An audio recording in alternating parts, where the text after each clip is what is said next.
নমস্কার, আমি শ্রাবণী। আমি আবার এসেছি স্বামীজির বই পাঠ করতে। স্বামীজির বই থেকে কিছু পাঠ, কর্মযোগ থেকে আমি পাঠ করছিলাম কদিন। তো আজকে আমি আবার এসেছি কর্মযোগের যতটা করেছিলাম তারপর থেকে।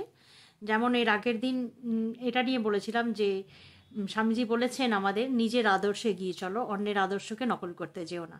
কারণ আমরা তো কেউ এক মানুষ নই, আমরা হচ্ছি সকলে যে যার মতন আলাদা আলাদা মানুষ। তো আমরা যার যার আদর্শে এগিয়ে চলি, অবশ্যই ভালো আদর্শে, তাহলে আমরা অবশ্যই সফলতায় পৌঁছতে পারবো। আজ আমি এটা নিয়ে আলোচনা করব যে স্বামীজি এখানে বলছেন যে আমরা যেমন ভাবি না যে যারা সাধু তারাই মহান, এমন নয়। স্বামীজি বলছেন যে সংসারে থেকে ঈশ্বর চিন্তা করা কিন্তু বেশি কঠিন কাজ। তো এটাই আজকে আমি আপনাদের কাছে পাঠ করে শোনাবো। যেমন উনি বলছেন, ধর্মশাস্ত্র অনুসারে সর্বজনীন মানবজাতির প্রতি কতগুলি সাধারণ কর্তব্য ছাড়াও প্রতিটি ব্যক্তির জীবনে আছে কতগুলি বিশেষ কর্তব্য।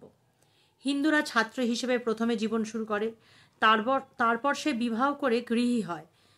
বৃদ্ধ বয়সে সে কর্ম থেকে অবসর গ্রহণ করে এবং সব শেষে তারা সংসার ত্যাগ করে সন্ন্যাসী হয়। জীবনের এই প্রতিটি স্তরের মধ্যেই জড়িয়ে আছে কতগুলি কর্তব্য। এদের মধ্যে কোনো একটি স্তর অন্যটি থেকে মূলগতভাবে শ্রেষ্ঠ নয়। একজন বিবাহিত গৃহী লোকের জীবন ধর্মের কাছে উৎসর্গীকৃত একজন ব্রতচারীর জীবনের মতোই মহান। মানে একজন যিনি ব্রতচারী তার মতোই মহান একজন সংসারী মানে গৃহী মানুষের জীবন। রাস্তার একজন ঝাড়ুদারের জীবনও উৎসর্গীকৃত একজন ব্রতচারীর জীবনের মতোই। মানে রাস্তা যিনি ঝাড়ুদার, হ্যাঁ, তার জীবনও সিংহাসন রূঢ় রাজার জীবনের মতোই মহান গৌরবময়। রাজাকে সিংহাসন থেকে নামিয়ে এনে তাকে দিয়ে রাস্তা ঝাড়ুদারের কাজ করাও তো। দেখো সে কিভাবে তার কাজ করে। আবার ঝাড়ুদারকে সিংহাসনে বসিয়ে দেখো সে কিভাবে শাসন করে। মানে এখানে এটাই বোঝানো হয়েছে যে যে যার কাজে সে সেখানেই মহান, যার যার নিজের কাজ। যেমন আমরা যদি বিচার করি যে তুমি আমার কাজটা করে দেখাও, তো তাহলে এটা আমরা ভুল বলবো। কারণ আমার কাজে আমি যেমন দক্ষ, আবার তার কাজটাতে আমি দক্ষ নই, কাজেই তার কাজটাতে সেই দক্ষ, এটাই আর কি যেমন ঝাড়ুদারের কাজে ঝাড়ুদারই দক্ষ। আবার যেমন রাজা ঝাড়ু দিতে পারবে না রাস্তায়, সেরকম যিনি ঝাড়ুদার তিনিও কিন্তু সিংহাসনে বসে রাজত্ব চালাতে পারবেন না, রাজ সিংহাসনের কাজ তিনি করতে পারবেন না। কাজেই যার যার নিজের কাজ তার তার কাছে মহান। ওই জন্য বলছেন দেখো তো তারা কিভাবে কাজ করে। সে রাজাকে যেমন সিংহাসনে বসালে সে ঝাড়ু দিতে পারবে না, সেরকম ঝাড়ুদারও সিংহাসনে বসলে সে কিন্তু শাসনকর্ম চালাতে পারবে না। এটা বলা অর্থহীন যে যে লোক সংসার ত্যাগ করে সমাজের বাইরে বাস করে সে সংসারী মানুষের থেকে বেশি মহান। যে লোক সংসার ত্যাগ করে মুক্ত ও মহৎ জীবনযাপন করছে তার চেয়ে সংসারের থেকে ঈশ্বরের আরাধনা করা কিন্তু অনেক বেশি কঠিন কাজ। জীবনের 4টি স্তর পরবর্তীকালে গার্হস্থ্য ও সন্ন্যাস এই 2টি স্তরে পরিণত হয়। গৃহস্থ বিবাহ করে এবং নাগরিক হিসেবে তার কর্তব্য পালন করে চলে। সন্ন্যাসীর কর্তব্য হচ্ছে ঈশ্বরের ভজনা, নাম প্রচার প্রভৃতি ধর্মের ব্যাপারে সমস্ত শক্তি ও উদ্যমকে উৎসর্গ করা। আমি মহানির্বাণ তন্ত্র থেকে এমন কিছু অনুচ্ছেদ তোমাদের পড়ে শোনাবো যা এ বিষয় নিয়ে আলোচনা করেছে। তাতে তোমরা দেখতে পাবে একজন মানুষের পক্ষে গৃহী হয়ে তার সমস্ত কর্তব্য সম্পাদন করে চলা কত কঠিন। মানে একজন গৃহী হয়ে তার সমস্ত কিছু কর্তব্য পালন করে চলা কতটা কঠিন।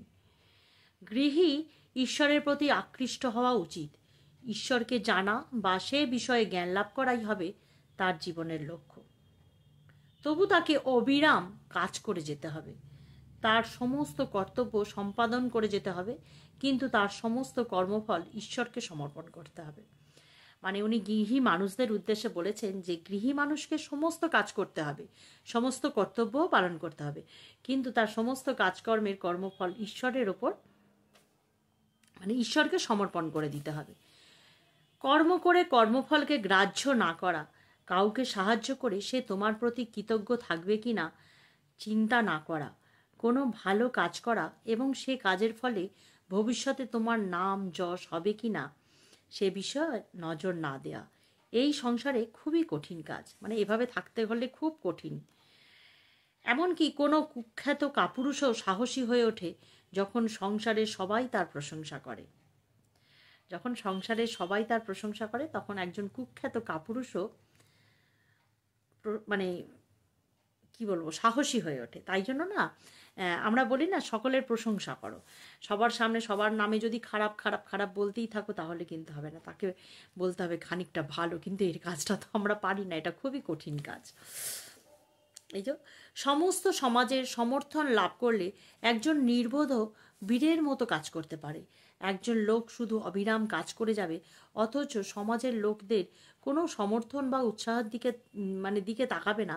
এটা মানব জীবনের সবচেয়ে বড় ত্যাগ। গৃহী লোকের মহান কর্তব্য হচ্ছে জীবিকা অর্জন করা, কিন্তু তাকে সতর্ক থাকতে হবে যে সে যেন মিথ্যা কথা বলে বা অপরকে ঠকিয়ে অথবা পরের ধনসম্পদ লুণ্ঠন করে এ কাজ না করে। তাকে মনে রাখতে হবে তার জীবন ঈশ্বর ও দারিদ্রদের সেবার জন্য। মানে গৃহী মানুষকে জীবিকা নির্বাহ করতে হবে, তাকে এটা চিন্তা করতে হবে যে সে যেন কাউকে না ঠকিয়ে কোনোভাবে রোজগার করে, সে যেন মিথ্যা কথা না বলে, হ্যাঁ, অপরকে ঠকিয়ে অথবা পরের সম্পদ লুট করে, হ্যাঁ, এ কাজ না করে। তাকে মনে রাখতে হবে এ তার জীবন ঈশ্বর ও দরিদ্রদের সেবার জন্য। মাতা পিতা ঈশ্বরের প্রত্যক্ষ প্রতিনিধি। একথা জেনে গৃহীকে সবসময় তাদের সন্তুষ্ট রাখার জন্য সর্বপ্রকারের চেষ্টা করতে হবে। যদি মাতা ও পিতা অসন্তুষ্ট হন তাহলে ঈশ্বর সন্তুষ্ট হন না তার প্রতি। সে সন্তানই ভালো সন্তান যে কখনো তার মাতা পিতাকে কঠোর কথা বলে না, মাতা পিতার সামনে কারোর সঙ্গে হাসি ঠাট্টা করবে না, চঞ্চলতা প্রকাশ করবে না, রাগ বা মেজাজ দেখাবে না। মাতা পিতার সামনে সন্তান মাথা নত করবে। মাতা পিতা, সন্তান সন্ততি, স্ত্রী ও দরিদ্রদের খাদ্য পানীয় ও বস্ত্রের ব্যবস্থা করা হয়েছে কিনা তা প্রথমে দেখে তবেই নিজে গৃহী যিনি তিনি খাদ্য খাবেন। এমনকি স্ত্রীকেও ভৎসনা করা উচিত নয় এবং স্ত্রী যেন তার মা এই রূপ ভেবে তার ভরণ পোষণের ব্যবস্থা করতে হবে। এমনকি নিদারুণ দুঃখ কষ্ট বিপত্তির মধ্যে পড়লেও সে তার উপরে কিছুতেই রাগ দেখাবে না। এটা কখনো সম্ভব? আমার তো মনে হয় সমস্ত গৃহলোকরা কোনো কিছু যাই হোক না কেন, বাইরের জীবনে যত দুঃখ কষ্ট অভিমান সমস্ত রাগ বোধহয় বাড়িতে এসে স্ত্রীর ওপর পড়ে। আমি এটাই বেশিরভাগ মানুষের ক্ষেত্রে দেখি, খুব কম মানুষ আছে যারা স্ত্রীর ওপরে মেজাজ দেখান না। এটা মানে হাতে গোনা। এটা স্বামীজিরই আরেকটা অন্য কোনো অধ্যায়ে বোধহয় পড়েছিলাম যে এমন মানুষ হাতে গোনা বোধহয় কয়েকজনকে পাওয়া যায়।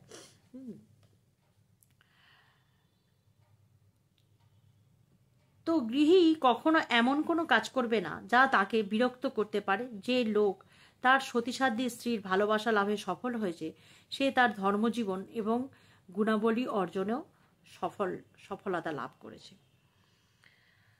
তো আজকে এটুকুনি পাঠ করলাম যে আগের দিনে আদর্শ নিয়ে যেমন উনি বলেছেন তেমন বাড়ির প্রতি তার কীরকম আচরণ হবে।